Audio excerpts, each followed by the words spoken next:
Hola, muy buenos días a todos y bienvenidos a Esenciales en Infectología, un espacio de aulas abiertas de la Universidad de Antioquia.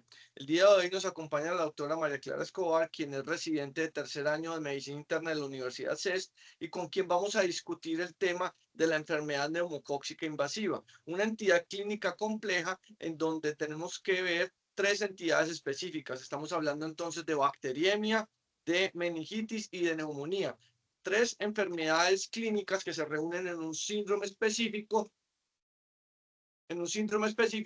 a través del cual vamos a evaluar todas las posibilidades clínicas desde el diagnóstico y también de la terapéutica que tienen que ver con las enfermedades que produce esta bacteria. Los dejo entonces con la doctora María Clara para que nos amplíe más sobre este tema y pueden ir haciendo sus preguntas al chat para responderlas de manera simultánea. Bienvenidos.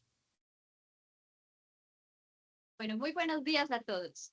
En la mañana de hoy entonces vamos a hablar de la enfermedad neumocóxica invasiva y para eso debemos conocer que el espectro de las infecciones por neumococo abarcan desde la colonización asintomática hasta las infecciones que hacen la mucosa como la otitis media y la sinusitis y finalmente la enfermedad invasiva, que por definición incluye el aislamiento del Streptococcus pneumoniae en un sitio que normalmente es estéril, como lo puede ser la sangre, el líquido cefalorraquídeo y el líquido pleural. Lo que hemos visto en los últimos años, después de la introducción de las vacunas conjugadas en pediatría, ha sido una reducción en la incidencia de la enfermedad invasiva en todos los grupos de edad. Sin embargo, esto se ha seguido de un aumento de las infecciones por serotipos que no estaban contenidos en la vacuna, asimismo infecciones en nuestra población no vacunada, como son los adultos mayores, y finalmente la emergencia de resistencia a los antimicrobianos que usamos de primera línea. Todos esos motivos nos reúnen el día de hoy y también han llevado a que la OMS considere el Streptococcus pneumoniae un patógeno prioritario dentro de su lista actualizada en el año 2024. Entonces, hablemos un poco de historia. Y esto principalmente porque el neumococo ha marcado la historia de la microbiología. Se descubrió en 1881 de forma simultánea por Louis Pasteur y Sternberg en Francia y en Estados Unidos respectivamente. Inicialmente se había denominado Diplococcus pneumoniae. Sin embargo, posteriormente, en 1974, se denomina como Streptococcus.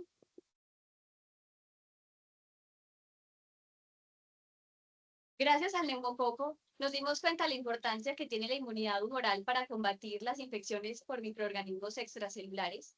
Adicionalmente, identificamos la importancia de los anticuerpos contra los polisacáridos capsulares como un mecanismo de defensa frente a las infecciones, dando pie a nuestra vacunación actual. Ahora hablando entonces de la epidemiología, conozcamos un poco la carga de enfermedad por neumococo.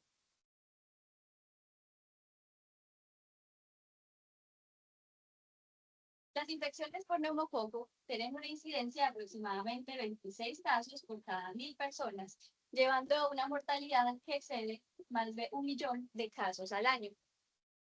Si miramos entonces los estudios de carga global de enfermedad del año 2021, esto nos ha mostrado, en el contexto de infección del tracto respiratorio inferior, de que el neumococo es el causante más prominente de neumonía en el mundo, causando más de 97 millones de casos, con aproximadamente 505.000 muertes durante este tiempo estudiado. En Estados Unidos se habla de que tiene una variación estacional, siendo más frecuente entre los meses que van desde octubre hasta marzo. Vamos entonces a mirar la epidemiología en nuestro país. Y esto es muy relevante porque actualmente nosotros tenemos un sistema de vigilancia activa para neumococo.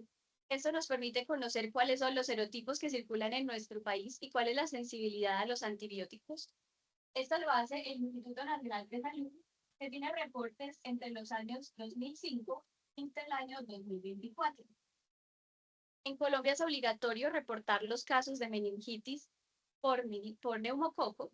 Sin embargo, los otros aislamientos serían entonces de seguimiento voluntario o pasivo.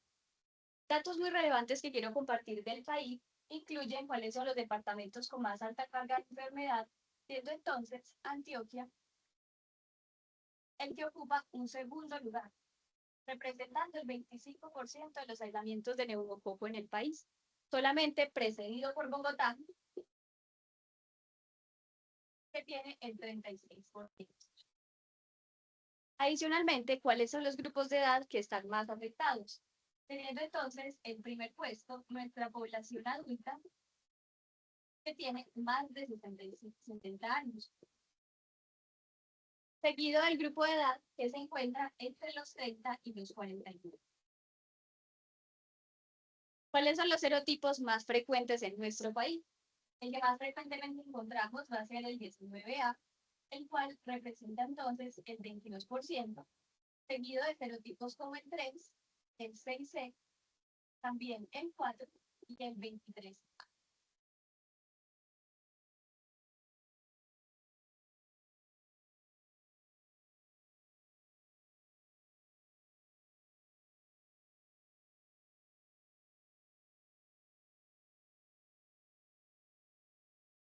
Vamos a pasar entonces a hablar de la microbiología.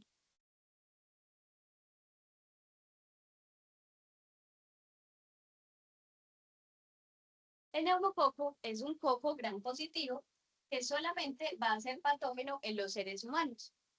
Este lo podemos encontrar en los medios de cultivo creciendo formando cadenas. Sin embargo, en las muestras clínicas, por lo general, lo describen en forma de un diplococo lanceolado. Y con este término lanceolado quiere decir de que termina como en una punta similar a como si fuera una lanza. Con respecto a su identificación en el laboratorio, para esto nos sirven las siguientes tres cosas. Lo primero es cómo crecen sus colonias en agar sangre, en el cual podemos ver que sus colonias van a ser alfa hemolíticas. Adicionalmente nos va a mostrar sensibilidad a la octoquina. Y eso nos permite diferenciarlo de otros estreptococos que también son alfa hemolíticos. Y finalmente la solubilidad que tiene en bilis.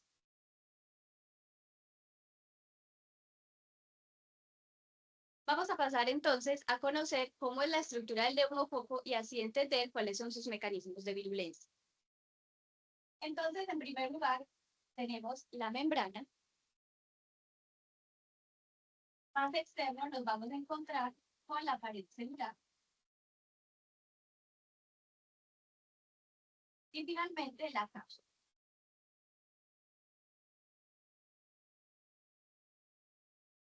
Entonces, hablemos en primer lugar de la cápsula del neumococo.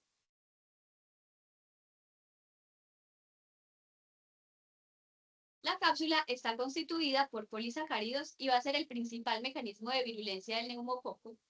Este le permite evadir la respuesta inmune y por ende evadir la fagocitosis.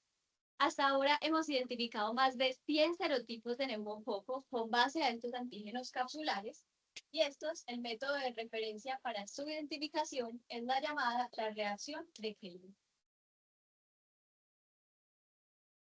Sin embargo, es relevante de que no todos los serotipos de neumococo son iguales. Van a haber algunos serotipos que van a predisponer más al desarrollo de enfermedad invasiva.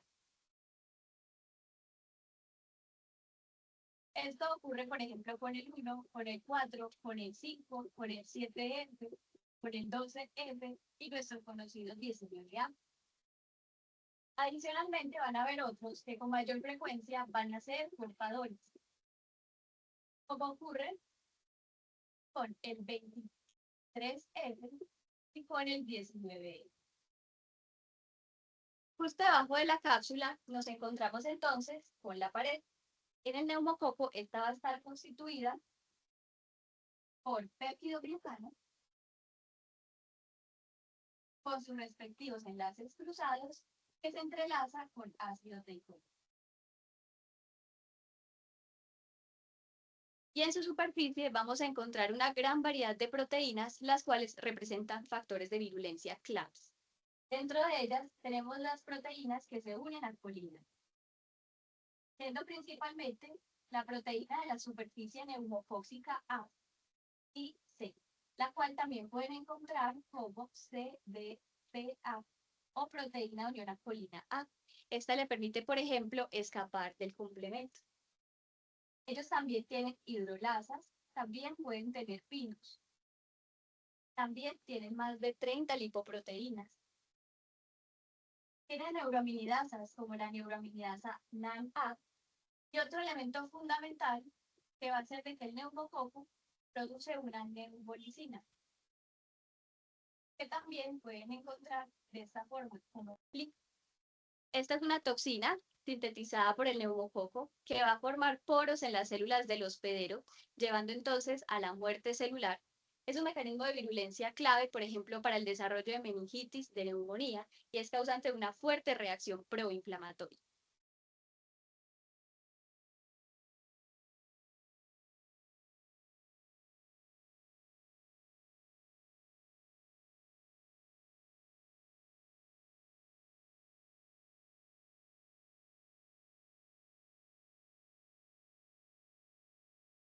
Hablemos entonces de la fisiopatología.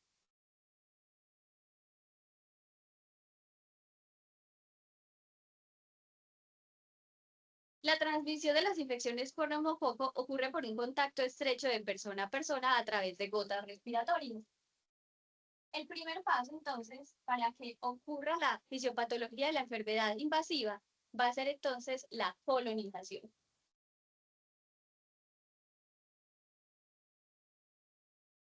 Y es que el neumococo es un colonizador de la nasofaringe. ¿Y qué tan frecuente es que ocurra esto? Tenemos datos de Estados Unidos en que aproximadamente el 20 al 25% de los niños están colonizados en el tracto respiratorio superior por neumococo, pero este excede más del 50% cuando van a la guardería. En cambio, en adultos estas tasas de alrededor del 5 al 10%. Otro elemento fundamental va a ser que este es capaz de formar biopelículas. Esto lo hace tanto al momento de colonizar la nasofaringe como al causar infecciones en los senos paranasales y también en el oído medio cuando hace otitis. ¿Qué hace entonces que este patógeno que es colonizador pase a causar una enfermedad invasiva? Esto requiere una interacción compleja entre los mecanismos de virulencia del microorganismo y la defensa del hospedero. Entonces, para que ocurra la invasión, el neumococo debe ser capaz de atravesar esta barrera epitelial a través de un proceso denominado transitosis. Por ejemplo, en este proceso participan las proteínas de la superficie neumocóxica. Entonces, así le permitirá llegar hasta el torrente sanguíneo y finalmente también al líquido cefalorraquídeo. Pero, por ejemplo, para causar infección pulmonar, esta por lo general ocurre por aspiración. Y como he mencionado, la neumolicina tiene un papel fundamental en la fisiopatología y está implicada en el desarrollo de neumonía lobar grave. Ahora, ¿cuál va a ser la respuesta del hospedero frente a la infección por neumococo? Entonces tenemos tres mecanismos clave que hay que conocer y no basta con uno de ellos, sino que necesitamos que los tres respondan. Lo primero va a ser la producción de anticuerpos, porque rápidamente después de la infección se desarrollan anticuerpos contra la cápsula del neumococo. Lo segundo va a ser la respuesta de los fagocitos como neutrófilos y los macrófagos. Y finalmente el papel del complemento. Adicionalmente, el vaso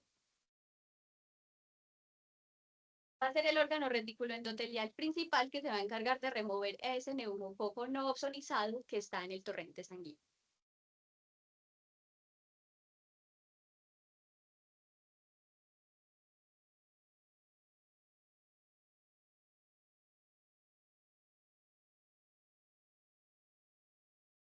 Entonces, si bien todos los seres humanos estamos en riesgo de hacer enfermedad invasiva por neumococo, van a haber algunas poblaciones que van a tener mayor susceptibilidad. Entonces, vamos a mencionarlas. La primera son las personas que están en algunos grupos de edad, como los menores de 5 años, así como los mayores de 65. También tenemos un grupo de pacientes con inmunocompromiso.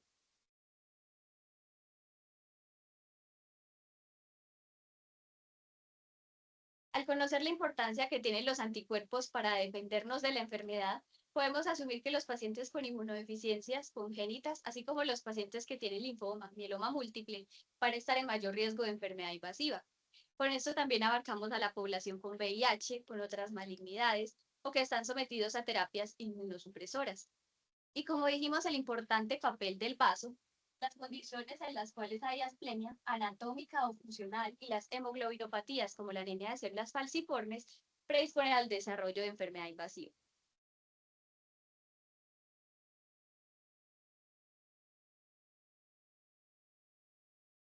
Tenemos otra población que va a tener enfermedades crónicas, dentro de los cuales tenemos a los pacientes diabéticos, a los pacientes que tienen enfermedad renal, pulmonar, cardíaco o hepática crónica. Por acá vamos a poner a la población que tiene sarcoidosis, la población con enfermedades autoinmunes sistémicas o enfermedades neurológicas.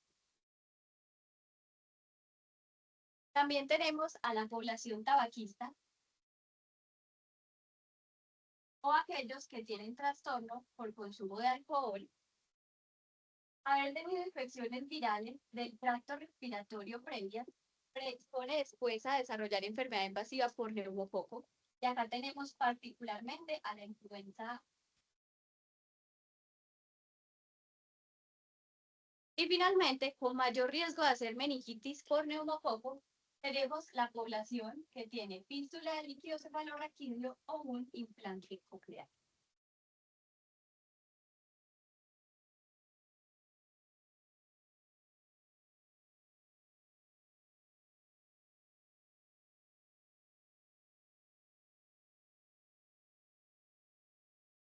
Como mencionamos, la enfermedad neumocóxica invasiva abarca un gran número de entidades, entonces vamos a conocer los siguientes síndromes clínicos, siendo el más frecuente entre todos de lejos la neumonía bacteriana.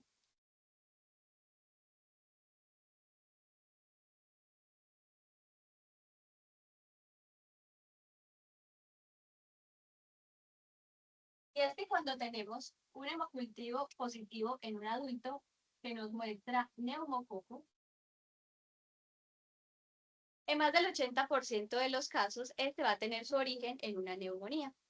Se describe que la presentación clásica de una neumonía por neumococo inicia con fiebre, con tos, con disnea, astenia dinámica y también pueden tener expectoración purulenta y dolor pleurítico. Por lo general, estos pacientes tienen un mal aspecto general, pueden tener taquicardia, tagipnea, menos del 50% van a estar febriles al momento de la presentación y adicionalmente podemos encontrar en los laboratorios que tienen leucocitosis y un aumento de las formas inmaduras en sangre. Al momento de que les hacemos la radiografía de tórax,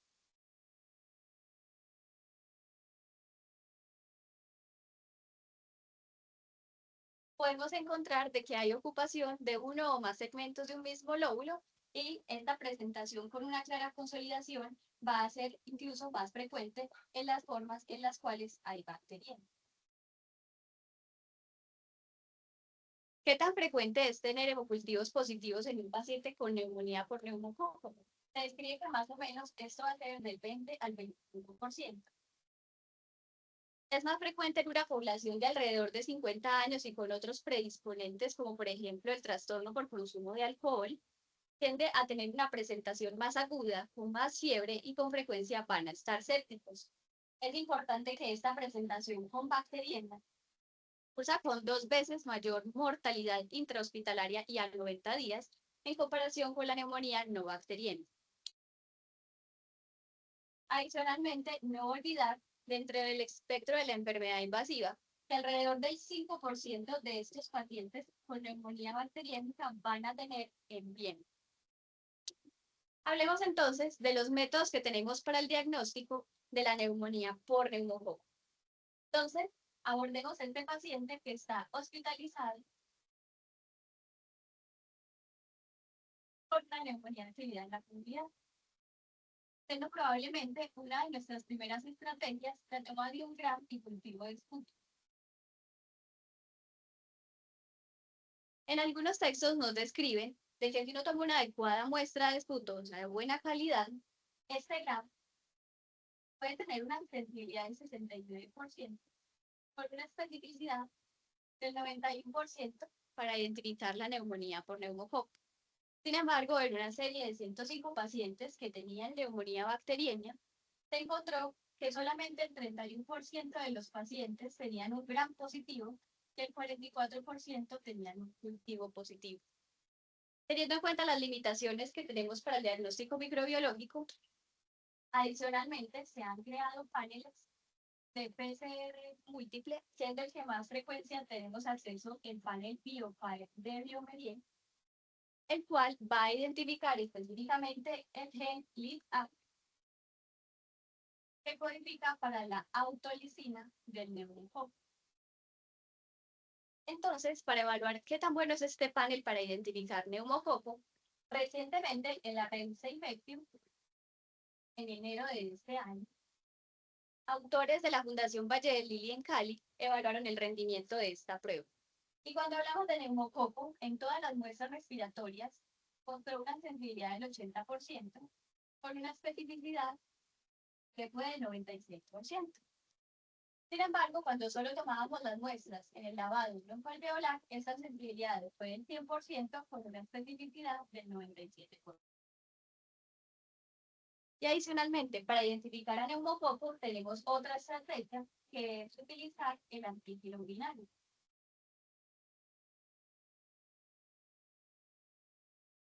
Este utiliza una muestra de inmunocromatografía, cuyo nombre comercial más frecuente se conoce como BINAC-NAO.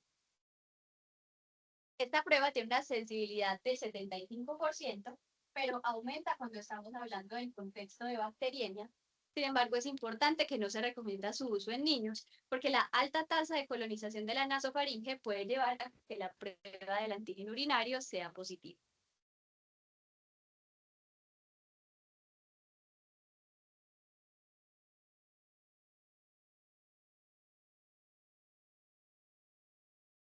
Después de la neumonía bacteriemia, también se describe que el neumococo puede causar bacteriemia primaria, o sea, sin un foco identificado, siendo esta presentación más frecuente en la población pediátrica que en nuestros adultos. Por eso vamos a continuar hablando de meningitis.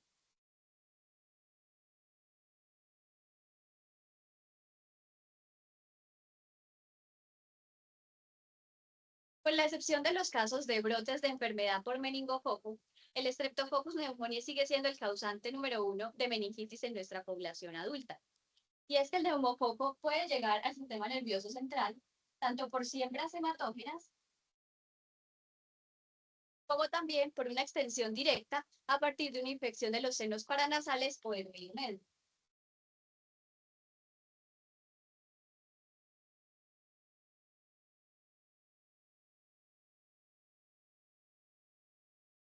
Cuando miramos entonces los resultados del citoquímico del líquido cefalorraquídeo, en general no hay algún parámetro que nos permita identificar una meningitis por neumococo frente a una meningitis por otras bacterias. Por lo general lo que vamos a encontrar va a ser pleocitosis, hiperproteinorraquia, hipoglicurraquia. Y se describe entonces que cuando tomamos esta muestra antes del inicio de antibióticos o poco después, el GRAM nos puede ayudar a una correcta identificación, incluso en el 95% de los casos. Con frecuencia, estos pacientes van a tener hemocultivos positivos, lo cual puede ser alrededor del 60%. Y dadas entonces las limitaciones para la identificación del microorganismo en una entidad tan importante como lo es meningitis, también disponemos de un panel de PCR múltiple que se conoce como el panel de meningitis encefalitis, también el panel BioFire. Este ha evaluado también su rendimiento. Entre ellos tenemos un estudio publicado en Estados Unidos con más de 1.500 muestras, en el cual mostró que este panel tiene un gran rendimiento para identificar neumococo con una sensibilidad del 100% y una especificidad que excede el 99%.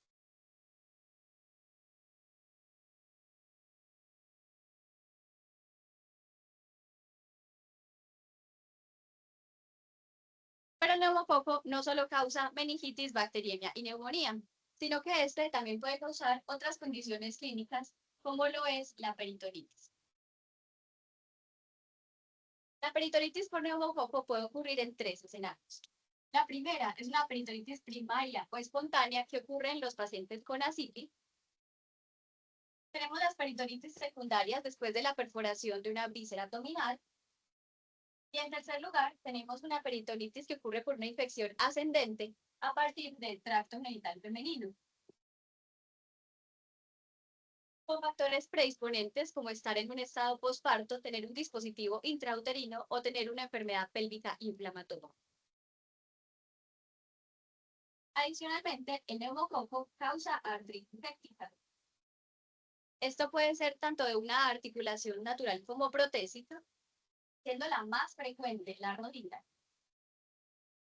en más del 50% de los casos.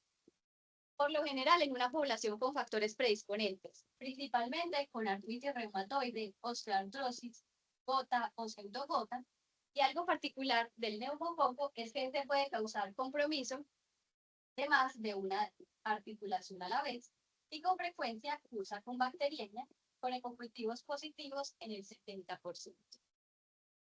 Y pasamos de la infección en la rodilla a hablar de endocarditis infecciosa. Sin embargo, afortunadamente, la endocarditis por neumococo es muy extraña hoy en día, y esto es afortunado porque por lo general es una entidad fulminante que cursa con un importante compromiso de la válvula requiriendo cirugía y con frecuencia causando varios compromisos sépticos a otros órganos y especialmente en conjunto con compromiso del sistema nervioso central. Y siguiendo este orden de ideas, un famoso doctor Robert Austrian, un estudioso del neumococo, y él describió casos de pacientes que tenían neumonía, meningitis y endocarditis infecciosa a la vez, y esta entidad ha sido denominada el síndrome de Austrian.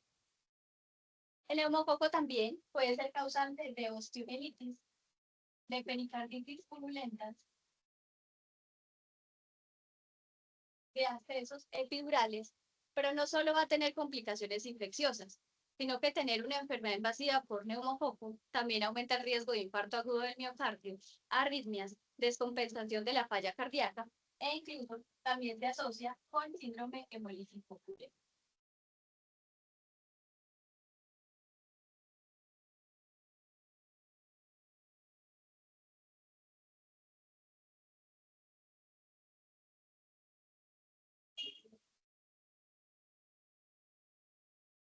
Más o menos hasta los mediados de los años 70, básicamente todos los neumococos eran sensibles a los antimicrobianos, solo con algunas excepciones. Sin embargo, alrededor del año 77 y 78, la comunidad médica enfrentó un gran dilema al identificar unos brotes de enfermedad por neumococo que eran resistentes a los antimicrobianos en Sudáfrica.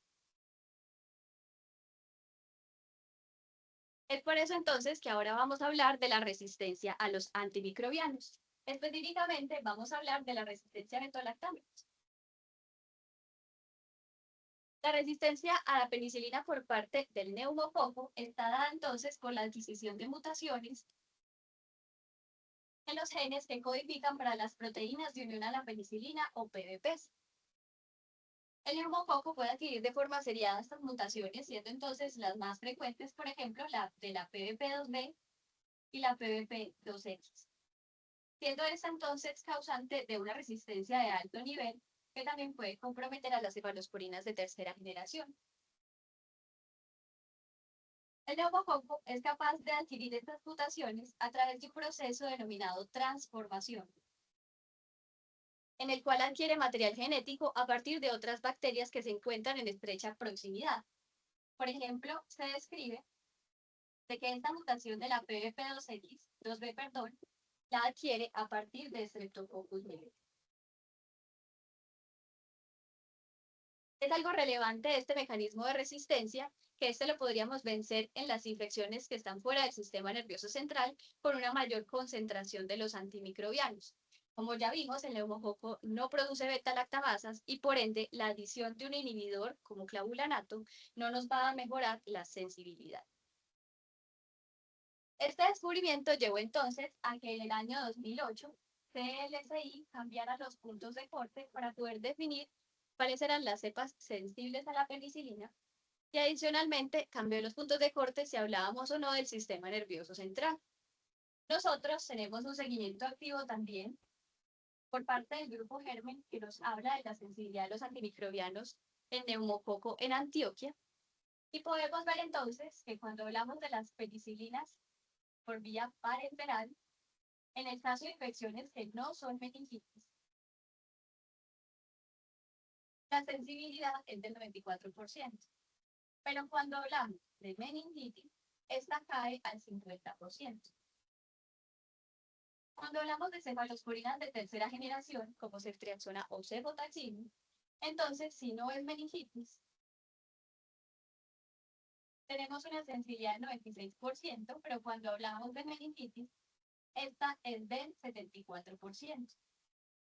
Si hablamos de otros grupos de antimicrobianos, por ejemplo, para levofloxacina, tenemos 99% de sensibilidad. Para linezolid o vancomicina, esta es del 100%. Y por último, los macrólidos, los cuales tienen una alta tasa de resistencia en nuestro medio. Por ejemplo, solo alrededor del 72% de las cepas van a ser sensibles a eritromicina.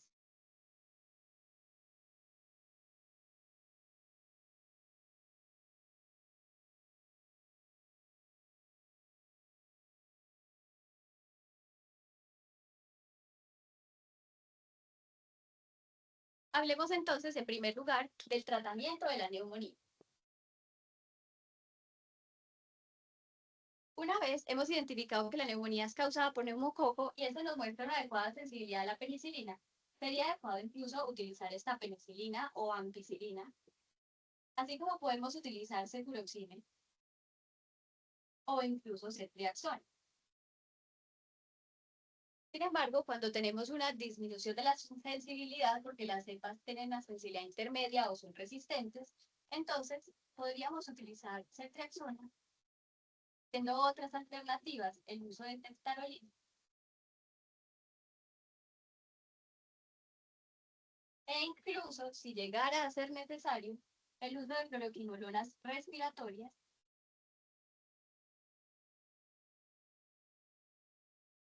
como levofloxacino o moxifloxacino, y finalmente incluso line o vancomicina. Posteriormente de que el paciente muestra una mejoría clínica con las terapias intravenosas, la idea es hacer tempranamente una terapia switch hacia la vía oral, dentro de lo cual, si de adecuada sensibilidad, podemos utilizar amoxicilina, así como el cefuroxime, acetib, o incluso, si es necesario, por las más altas tasas de resistencia, una quinolona respiratoria. Por lo general, en una neumonía que evoluciona favorablemente, el tiempo de tratamiento es de 5 días, el paciente se torna afebril con mejoría de la oxigenación, y se describe que cuando estamos en el contexto de bacteriemia, esta de por sí no sería un indicador de prolongar la terapia. Hablemos de dos terapias adyuvantes fundamentales. El uso de esteroides en neumonía, por lo general, lo hemos dejado para la población que tiene neumonía grave, así como la población con choque séptico refractario. Y otra de las terapias adjuntas es la combinación de estos beta-lactámicos con macrólidos. Ya vimos de que los macrólidos no los utilizaríamos por una muy buena tasa de sensibilidad, porque es solamente del 72%, sino que algunos expertos lo recomiendan en una neumonía bacteriémica grave, especialmente por un papel que tiene como mecanismo antiinflamatorio, y eso es porque podría disminuir citoquinas proinflamatorias. Hay algunos estudios de tipo observacionales que han demostrado que en esta población selecta con neumonía grave podrían disminuir la mortalidad en combinación.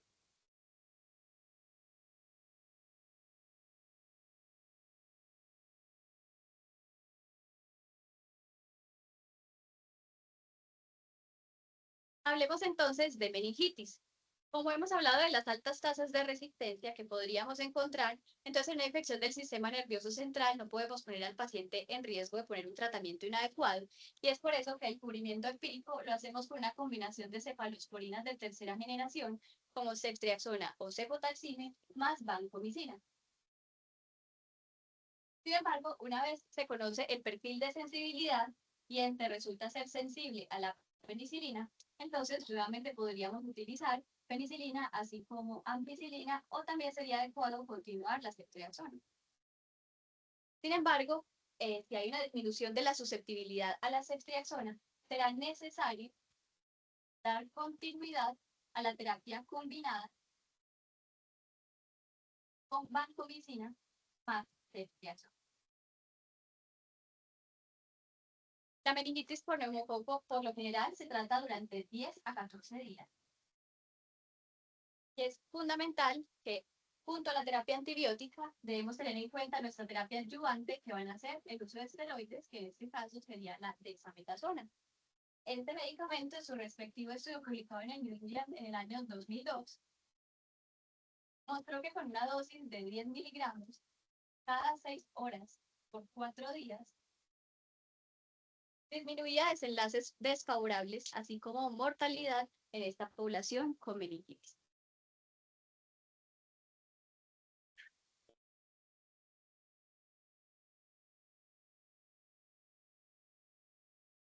Una vez tratamos a nuestro paciente y este evoluciona favorablemente, él simplemente no se puede ir para su casa. Siempre hay que preguntarnos cuáles son esos factores que lo predisponen a hacer enfermedad invasiva. Y si este no es claro, deberíamos solicitarle a los pacientes una prueba de VIH y deberíamos considerar, especialmente en aquellos con enfermedad invasivas frecuentes, hacerle una medición de los niveles de inmunoglobulinas.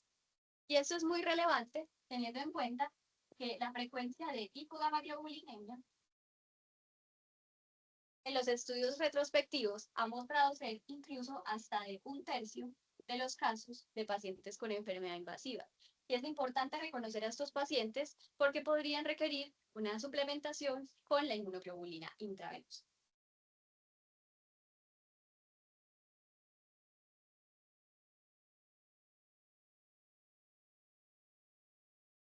Adicionalmente, antes de darle de alta al paciente, vamos a mandarle una orden para vacunación. Entonces, hablemos de prevención de enfermedad invasiva por neumococo y para eso tenemos que conocer que en nuestro medio tenemos dos tipos de vacunas. En primer lugar, vamos a tener las vacunas polisacáridas, que las vamos a encontrar de esta forma con su nombre comercial llamado Pneumovax 23.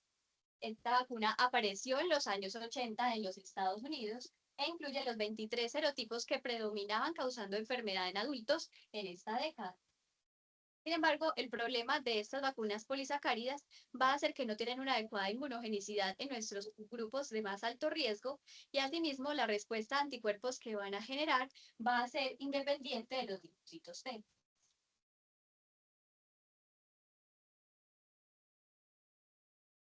Estas limitaciones de la vacuna polisacárida llevaron a que se desarrollaran las vacunas conjugadas, para las cuales no solamente vamos a tener el polisacárido, sino que van a tener unidos una llamada proteína transportadora o KEVIE, siendo con mayor frecuencia esta CRM197, que se deriva a partir del toxoide diftérico. Y es que esta proteína transportadora sí va a ser capaz de desencadenar una respuesta por parte de los linfocitos T. La primera vacuna conjugada que apareció fue PCV7 en los Estados Unidos. Y lo importante es que después de su aparición se vio una disminución marcada de la incidencia por enfermedad invasiva por los serotipos contenidos en la vacuna. Sin embargo, posteriormente lo que hubo fue que esas vacantes que habían dejado los neumococos que desaparecieron fueron ocupadas por serotipos que no estaban en la vacuna. A esto se le conoce como el reemplazo de serotipos.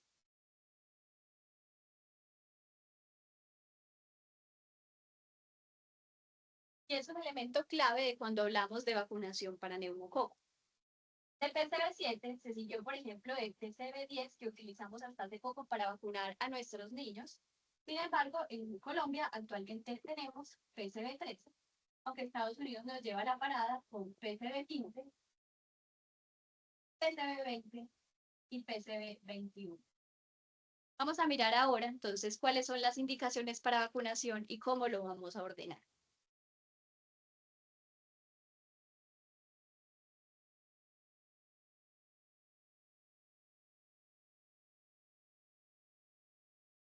Entonces, hablemos de Colombia.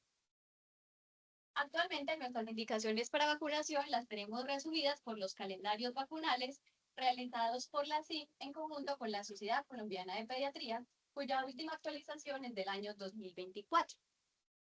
Con respecto a las indicaciones por grupo de edad, todas las personas mayores de 65 años tienen indicación de vacunación para neumococo.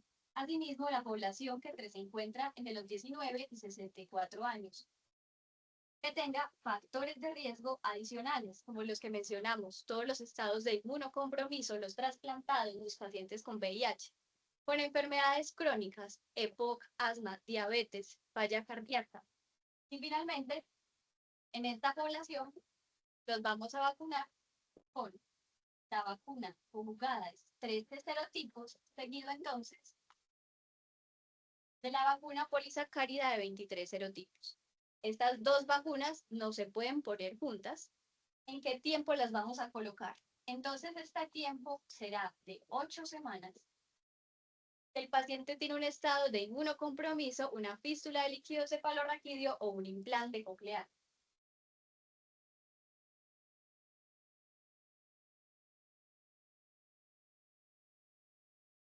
Pero será de un año en el resto de los pacientes. ¿Qué ocurre en Estados Unidos?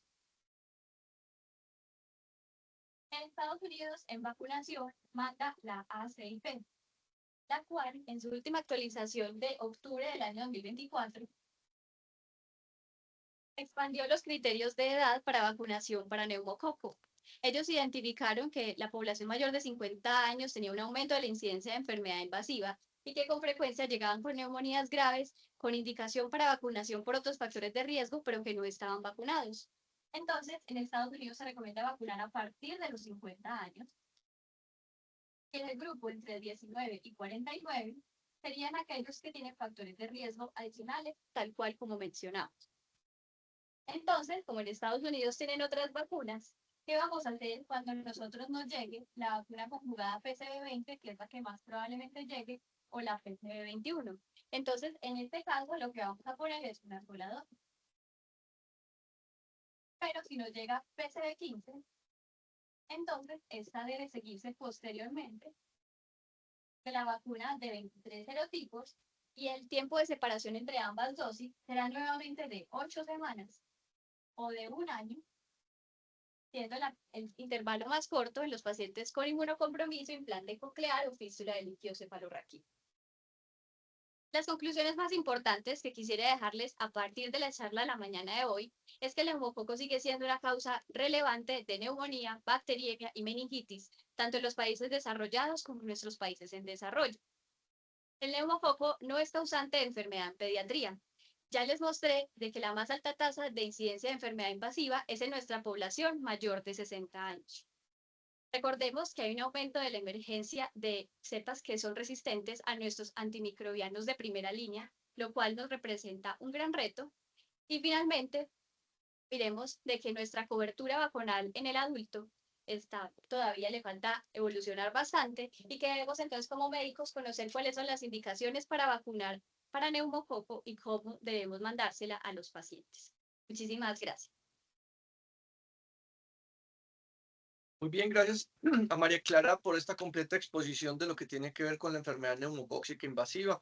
Como pueden ver, es un espectro de enfermedad bastante amplio que involucra no solamente neumonía, meningitis y bacteriemia, sino que eventualmente a través de la bacteriemia puede llegar a otros órganos, donde tenemos que tener un alto nivel de sospecha en aquellos pacientes que tienen claros factores de riesgo, en donde siempre, al menos en meningitis, debemos considerar la terapia amplio espectro para iniciar y posteriormente con el resultado del cultivo poder desescalar este esquema si así lo permitiera la sensibilidad del germen.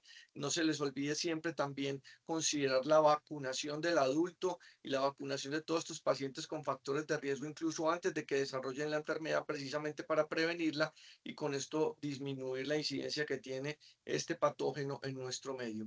Les recuerdo, esto es Esenciales en Infectología, un espacio de aulas abiertas de la Universidad de Antioquia, y nos vemos en una próxima oportunidad.